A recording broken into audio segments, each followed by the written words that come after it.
Ma'am বেঙ্গি না আজকেও পুতুলটা নিয়ে এসেছে। কি বললি? বেঙ্গি আবার আজকে পুতুলটা নিয়ে এসেছে? দাঁড়া, ওকে দেখাচ্ছি মজা। হাত পাত।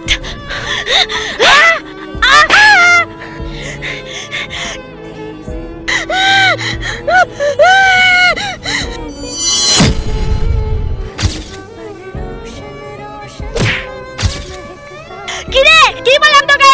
এক কথা বারবার বলতে ভালো লাগে? আরে এই তো এখনো কথা কানে যায় না। দাঁড়া, তোকে দেখাচ্ছি মজা। এরপর এমন কিছু হয়েছিল সেটা আপনারা দেখলে হাসতে হাসতে গড়াগড়ি খাবেন। তার আগে তুমি যদি তোমার মাকে ভালোবেসে থাকো তাহলে চ্যানেলটিকে লাইক সাবস্ক্রাইব করে কমেন্টে আই লাভ ইউ মা লিখে যাও। আর যদি না করো তাহলে বুঝবো তুমি তোমার মাকে একটুও ভালোবাসো না।